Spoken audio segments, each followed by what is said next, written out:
அனைவருக்கும் இனிய புத்தாண்டு நல்வாழ்த்துக்களோடு இந்த 2025 மேஷம் முதல் மீனம் வரை இருக்கக்கூடிய 12 ராசிக்காரர்களுக்கும் இனிய வாழ்வு தரும் என்ற நம்பிக்கையோடு ஜனவரி மாதத்தின் பலன்களை பார்க்கலாம். குரோதி வருடம் மார்கழி மாதம் 17ஆம் தேதி 1/1/2025 புதன்கிழமை உத்திராடம் நட்சத்திரம் தனுசு ராசியில் ஆங்கில புத்தாண்டு 2025 பிறக்கிறது.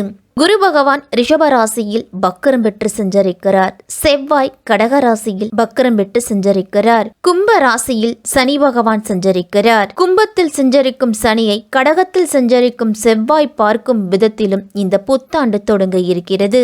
இந்த ஜனவரி மாதம் பண்டிகைகள் நிறைந்த மாதம் என்றும் கூறலாம். 24 ஏகாதசிகள் வந்தாலும் அனைவராலும் அனைத்து ஏகாதசி நாட்களிலும் விரதமிருந்து பெருமாளை வழிபட முடிவதில்லை. இதனால் வருடம் முழுவதும் ஏகாதசி விரதம் இருந்த பலனை தரும் ஒரு நாளை வைகுண்ட ஏகாதசி திருநாள் என்று நாம் வழிபடுகிறோம். இந்த ஒரு நாள் இரவு கண் விழித்து விரதமிருந்து பெருமாளை வழிபட்டால் நமக்கு வைகுண்ட பதவி கிடைக்கும் என்பது நம் நம்பிக்கை. வைகுண்ட ஏகாதசி என்று சொர்க்கவாசல் திறப்பதை காண்பதும் சொர்க்கவாசல் வழியாக சென்று பெருமாளை தரிசனம் செய்வதும் மிக மிக சிறப்பான ஒன்றாகும். பொங்கல் பண்டிகையும் மிக சிறப்பாக நாம் கொண்டாடுகிறோம். இந்த ஜனவரி மாதத்தின் கிரக நிலைகளை பார்த்தால் சூரியன் தனுசு ராசியில் 14ஆம் தேதி வரைக்கும் இருக்கிறாரு. அதன் பிறகு மகர ராசிக்கு போகிறார். செவ்வாய் கடகமனையில் வீற்றிருக்கிறார் 18ஆம் தேதி வரைக்கும். அதன் பிறகு மிதுனமனைக்கு போகிறார். புதன் பகவான் தனுசு மனையில் 19ஆம் தேதி வரைக்கும் இருக்கிறார். அதன் பிறகு மகரமனைக்கு போகிறார். சுக்கிரன் கும்பமனையில் 28ஆம் தேதி வரைக்கும் இருக்கிறார். அதன் பிறகு மீனமனைக்கு போகிறார்.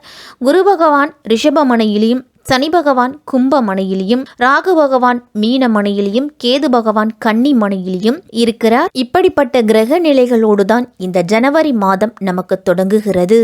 சிம்ம ராசிக்காரர்களுக்கும் சிம்ம லக்னத்தில் பிறந்தவர்களுக்கும் இந்த பிறக்கப் போகும் ஆங்கில புத்தாண்டின் முதல் மாதமான ஜனவரி மாதம் உங்களுக்கு எப்படி இருக்க போகுது, என்னென்ன பலன்கள்லாம் கிடைக்க போகுது அப்படின்னு தான் தெரிஞ்சுக்க போகிறோம். இந்த ஜனவரி மாதத்தோட கிரக நிலைகளை முதல்ல நாம் பார்த்தோம் அப்படின்னா தனவாக்கு குடும்பஸ்தானத்தில் கேது, சுகஸ்தானத்தில் புதன், பஞ்சமஸ்தானத்தில் சூரியன், ரணருண ரோகஸ்தானத்தில் சுக்கிரன், கலத்திரஸ்தானத்தில் சனி, அஷ்டமஸ்தானத்தில் ராகு, தோல்ஸ்தானத்தில் குரு, அயனசைன போகஸ்தானத்தில் சந்திரன், செவ்வாய் வக்கரத்தில் அப்படின்னு கிரகங்களோட நிலைகள் எல்லாம் இருக்குது. இந்த மாதம் உங்களுக்கு ஒரு நல்ல திருப்பங்கள் வரப்போகிற மாதம். உங்களுடைய விருப்பங்கள் நிறைவேற வேண்டும் அப்படின்னா இடமாற்றம், வீடு மாற்றம், தொழில் மாற்றங்களை நீங்க ஏத்துக்கிட்டாலே உங்களுக்கு பாதி முன்னேற்றம் அப்படின்னு தான் சொல்லணும். கண்டகச்சனியின் ஆதிக்கமும் சிம்மராசிக்காரர்களுக்கு இருக்கு அப்படிங்கறதால உங்களுடைய திறமைகள் சோதிக்கப்படலாம். உங்க ராசிநாதன் சூரியன் பூர்வ புண்ணிய ஸ்தானத்துல சஞ்சரிக்கிறாரு. சப்தமஸ்தானத்துல சனி இருக்கிறாரு. அஷ்டமத்துல ராகுவு, 2ல கேதுவு சஞ்சரிக்க நிலையில தான் இந்த ஜனவரி மாதம் தொடங்குது. கண்டகச்சனியின் ஆதிக்கத்தால சிம்மராசிக்காரர்களுக்கெல்லாம் மனக்கவலை தோன்றும். மாற்று இனத்தவரின் ஒத்துழைப்பு உண்டு. ஆரோக்கியத்துல பிரச்சனைகள் அப்படிங்கிறது அதிகரிக்கக்கூடிய மாதம். இந்த மாதம் தொழில் எல்லாம் சிரமம் ஏற்பட்டு பிறகுதான் நல்லது அப்படிங்கிறது நடக்க தொடங்கும். பதற்றத்தை தவிர்த்து நிதானத்தை கடைபிடியுங்க சிம்மராசிக்காரர்கள். சில விரயங்கள் ஏற்பட்டாலும் அவை அனைத்துமே உங்களுக்கு சுப செலவுகள் தான் அப்படிங்கிறத நீங்க உணர்ந்துக்கணும். இருந்தாலும் பண வரவு அப்படிங்கிறது உங்களுக்கு திருப்திகரமாகவே இருக்கும். உங்களுக்கு தன்னம்பிக்கையும் தைரியமும் அதிகரிக்கக்கூடிய மாதம். நுண்கலை, கட்டிடக்கலை சார்ந்த தொழில் செய்கிறவங்களுக்கெல்லாம் ஓரளவு நன்மை அப்படிங்கிறது உண்டு. உடலை பற்றி தவறான எண்ணங்கள் அவ்வப்போது உங்களுக்கு தோன்றி மறையும்.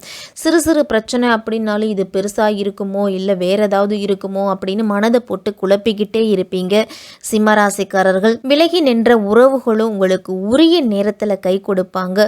வேலை மாற்றம் அப்படிங்கிறது இந்த மாதத்துல நடக்கும். வியாபாரிகள்லாம் புதிய திட்டங்களை செயல்படுத்தி கொள்ள சிறப்பான சந்தர்ப்பம் அமைய போகுது. சிம்மராசிக்காரர்களுக்கு கலைத்துறையில் இருக்கிறவங்களுக்கெல்லாம் வெளிநாடு, வெளியூர், வெளி மாநில செல்வதன் மூலமாக நல்ல முன்னேற்றம் அப்படிங்கிறது கலைத்துறையில் இருக்கிறவங்களுக்கெல்லாம் இருக்கு.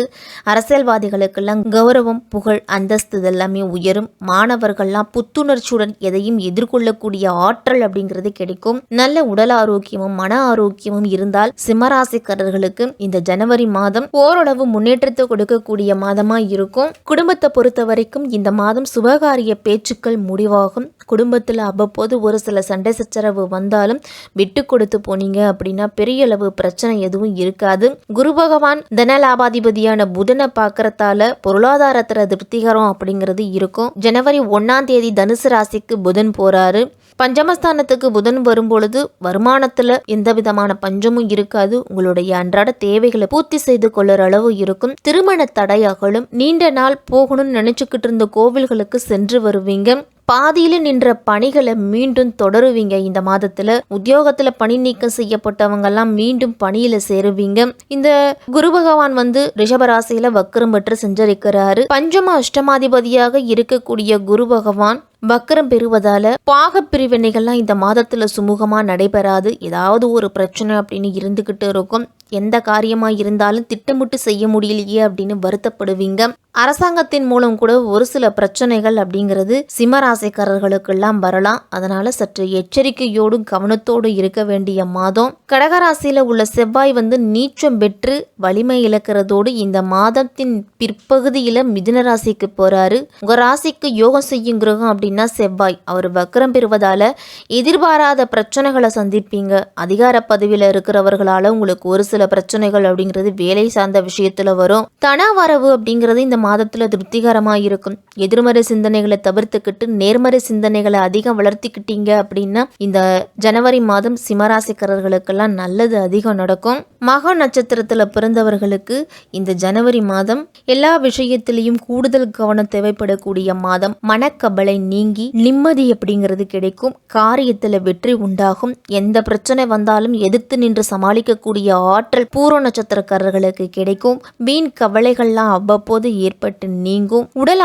ஆரோக்கியத்துல மட்டும் சற்று கவனத்தோடு இருக்கணும். உத்திரம் நட்சத்திரத்துல பிறந்தவர்களுக்கு இந்த மாதம் உங்களுடைய சொத்து தொடர்பான விவகாரங்கள்ல கோர்ட்டு கேஸ் வழக்கு ஏதாவது இருந்துச்சு அப்படின்னா அந்த தீர்ப்பு தாமதமாகும். இழுபறியிலேயே தான் இருக்கும். பக்தியில நாட்டம் அப்படிங்கிறது அதிகமாகும். உங்களுடைய நெருங்கிய நண்பர்களோடு மனஸ்தாபம் வர்றதுக்கு வாய்ப்புகள் அதிகமாக இருக்குது. தொழில் வியாபாரத்தில் ஈடுபட்டு இருக்கிறவங்கெல்லாம் உங்களுடைய கூட்டாளிகளையும் வாடிக்கையாளர்களையும் அனுசரித்து போங்க. சப்தமஸ்தானத்தில் உள்ள சனி விலகும் வர பொறுமையை கடைபிடிக்கணும். சிம்மராசிக்காரர்கள் எல்லாருமே புகழ் கீர்த்திக்கெல்லாம் குறவில்லை அப்படின்னாலும் இனம் புரியாத கவலை அப்படிங்கிறது இருக்கும். குடும்பத்தில் ஒருவர் மாற்றி ஒருவரால் பிரச்சனைகள் அப்படிங்கிறது இருக்கலாம். கோபத்தை குறைச்சிக்கிட்டு செயலாற்றுவது தான் நல்லது. விட்டு தொகையை பிடிப்பதாக கருதி மேலும் மேலும் தொகையை இழக்க வேண்டாம். சிம்மராசிக்காரர்கள்லாம் இந்த ஜனவரி மாதம் பெண்களுக்கெல்லாம் கண்டகச்சனையின் ஆதிக்கம் இருக்கிறதால எல்லா காரியத்தையும் ஒரு முறைக்கு பல முறை யோசித்து செய்யுங்க. குடும்ப ரகசியங்களை வெளியில சொல்ல வேண்டாம். கணவனும் மனைவியும் ஒருவர் புரிந்து கொண்டு செயல்பட்டீங்க அப்படின்னா இந்த ஜனவரி மாதம் சிம்மராசிக்காரர்களுக்கெல்லாம் சந்தோஷத்துக்கு குறைவிருக்காது. முன்னோர் வழிபாடும் குலதெய்வ வழிபாடும் உங்களுக்கு அதிக நன்மைகளை கொடுக்கும். பிரதோஷ நாட்கள்ல சிவபெருமான் கோவிலுக்கு சென்று அபிஷேகத்துக்கு தேவையான பொருள்களை வாங்கி கொடுங்க. காலையில எழுந்து நீராடிட்டு சூரிய நமஸ்காரம் செய்து சூரிய பகவானை வழிபட்டுட்டு உங்களுடைய அன்றாட பணிகளை தொடங்குங்க. இந்த ஜனவரி மாதம் சிம்மராசிக்காரர்களுக்கெல்லாம் கலவையான பலன்கள் கிடைக்கக்கூடிய மாதமாக இருக்கும்.